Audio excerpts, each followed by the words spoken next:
Welcome back to the channel, everyone. My name is Heath, and in today's video, we're going to pick up where we left off from the first part of the beginner's guide to Star Wars Galaxy of Heroes. If you haven't watched the first video, be sure I'm going to leave a tag up here at the top so you can watch it. Be sure to watch it first to give you the basic intro to Star Wars Galaxy of Heroes. But today, we're going to pick up on the journey guide, which is where we left off from the first video. We're going to talk about some characters that we need to be working on. And these are just my opinions on things that we need to work on in Star Wars Galaxy of Heroes. But anyway, let's not waste any time. We're going to jump in this video. If you want to hang out on Twitch, would love for you to come hang out with us there. I'll leave a link down below for my Twitch as well. But anyway, guys, let's jump in here. Find out what we need to be working on for our Galaxy of Heroes account. All right, so as you can see right here, we are back into our character screen. And as you can see here, I've got quite a few of my characters bookmarked. In this case, I've got Obi-Wan, I've got Luke, Stormtrooper Han, Princess Leia, and Lando Calrissian because I have something special in mind that I'm going to be working on. But let's pop over to the actual journey guide. Let's talk about it. Everyone is going to start out, when they start out, with Galaxy of Heroes in Tier 1, deciding what pathway do I want to take. Do I want to go Palpatine? Do I want to go Yoda? And what is the benefits of one or of the other over the other one? So initially, when I first started this account, this is my free-to-play account. I'm not spending any money whatsoever on this account.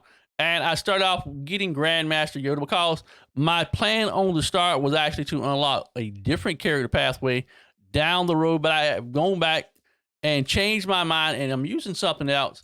And I actually went the pathway of Emperor's Demise, the legendary event for Emperor Palpatine. But it's still working in my favor a good bit because I already had some of these characters unlocked and already had them upgraded as well. So my actual recommendation for anybody starting out with Galaxy of Heroes is go the Emperor Palpatine route, because by doing this, it gives you so many options that you can unlock later on down the line. So many different character choices that you can choose from inside of the game. And it's going to open up a lot of different characters all the way down to our Tier 5 on the actual solo journey guide. So now let me explain why I'm recommending Palpatine over Yoda in the beginning or when you're first starting out on Galaxy of Heroes. And with Palpatine, to get him unlocked, you actually have to have Rebels to be able to unlock him.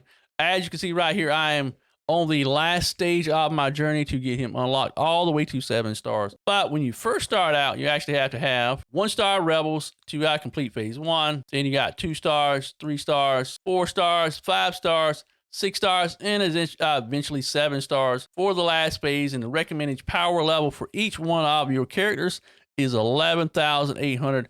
As you can see right here, my bin is a little bit higher. The rest of them are not quite so high. I use Kanan for the Grandmaster Yoda, but I'm not wanting to use him for this. And I'm going to be replacing him with this character right here, Lando Calrissian, getting him to 7 stars. So that's what I'm going to be farming until I get him to 7 stars at the current moment. And you say to yourself, well, still, why are you farming these specific characters right now just to get Palpatine unlocked? Well, here's what happens when you get that unlocked. So by unlocking Palpatine, it's actually going to help me lead up to my Tier 2 selection on who I want to choose. And in this case right here, I'm actually going to be choosing R2-D2 from the Tier 2 list. And we actually are required to use Empire troops to be able to get R2-D2 unlocked. And in the event, once I finish Palpatine, I'll have a 7-star Palp, who is a Empire hero class as well. He's an Empire and Sith as well. So you can use him in different groups as well. And eventually, at some point, I'm going to have to, just like with Palpatine, I'm going to have 7-star Empire characters to get R2-D2 unlocked. And in the end of that, we'll have a 7-star R2-D2. So by doing R2-D2, getting him unlocked from Tier 2, that opens up Tier 3 as well. And R2-D2 is actually required to get Luke Skywalker, or CLS as he is called. Let me take my camera down real quick so you can get a good shot of him. There he is. There is Commander Luke Skywalker. And as a start, at the beginning, I was upgrading Rebels to get Palpatine unlocked. We have to have Empire Group unlocked to get R2-D2 unlocked. Getting R2-D2 unlocked leads up to the next point, and that is getting CLS unlocked. And we're going to have Rebels for him as well. Phase 1, we got to have Ben, we got to have Farm Boy Luke, and R2-D2. Phase 2, again, same requirements. Ben, Luke, and R2. Phase 3, we got to have Han. Phase 4, we got to have Leia. Phase 5, we got to have Ben again. And in the final phase, we have to have Luke, we have to have Han, we have to have Leia, and we have to have R2-D2 unlocked. And by doing this, we're going to have ourselves a really amazing squad to use with Luke Skywalker. And as you see right here, this is what he looks like. And we talked about synergy last time in the first video. And this right here is going to be a little bit more in depth. But what synergy is the relationship that your characters have with each other. So we got CLS, we've got 3PO and Chewie. So it's recommending these group of characters to work in conjunction together to be able to have the best, absolutely, group of synergy that you can possibly have. However, you can still use, even though I want you to have these unlocked, since Luke Skywalker is a rebel, by unlocking Commander Luke Skywalker, that gives us access to a really nice squad of characters that we can put together. And let's create a new squad. And since Commander Luke Skywalker is a rebel, we can actually use all those rebels that we had previously in a group with him as well, until we get other characters that are much stronger or have much better abilities and things like that. So let's check Rebel. All right, so what we're going to do is we're going to add Commander Luke Skywalker to the lead slot. Then we're going to add R2 in there as well. Then we can go back and add some more Rebels in there that we have unlocked. So we can use, let's say we want to use Old Ben. Let's just say we want to use Lando Calrissian. And maybe we want to use either Stormtrooper Han, or maybe even Farm Boy Luke. And all of these characters will work well together because the synergy they have involved with each other, they feed off each other. They have a much better tight-knit group and are able to do their attacks. And like, as you can see right here, Rebel allies have a 30% counter chance, 30% defense, and 5% offense. So as a leadership role, so by having him in the lead slot, that allows our Rebels to actually work better together. So as you can see right here, by upgrading specific characters, it allows us to actually progress farther and farther and farther along in the game, and makes our upgrading characters that much smoother, which leads us up to the next part. So we've unlocked CLS. Now we're the decision that we're going to be faced with. Tier 4 is, do we want to unlock one famous Wookiee, Chewbacca? Do we want to unlock C-3PO? Again, another rareable character as well. All of these have great synergy together. As you can see right here, let me go back to the synergy page real quick. And again, it brings up this initial squad: CLS, 3PO, and Chewie, C-3PO, Chewbacca, and Han Solo in a lovely, lovely group together. So as you journey along through the game, try and make your decisions based on the fact, will this help me out in the future? Is there a benefit to actually upgrading this character? If there is not, a lot of times it's best to leave that character alone for the time being. We have to think about it this way. Will this help my progression along the way?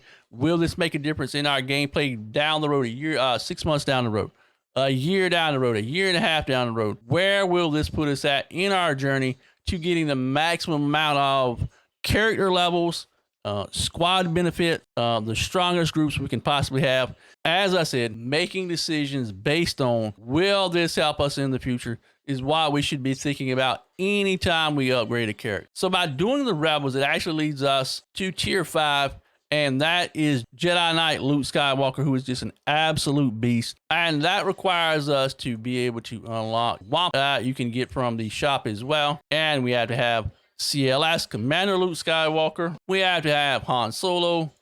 In this case right here, let me tap on him so you can see what your name, Captain Han Solo. You have to have Rebel Officer Leia Organa. You have to have Chewbacca right there again. You also have to have C-3PO as well. So again, making decisions as you progress along, if it benefits you along the way, that is what you should be focused. So for phase 4 right here, we actually had to have Grand Moff Tarkin unlocked, with his capital ship unlocked, and him unlocked as well, along with 2 other ships as well. That is Wedge's X-Wing. We also have to have Han's Millennium Falcon. In this case right here, let me remove my camera. So you have to have Han Solo. Again, we have him unlocked. You have to have Chewbacca unlocked as well to get Han's Millennium Falcon to progress farther inside of Jedi Knight Luke. At each step, like I said, is going to push you along farther and farther along in the game. So again, I can't reiterate this enough, making the correct decision to push you farther and farther into the game. Then that next step is, as you can see right here,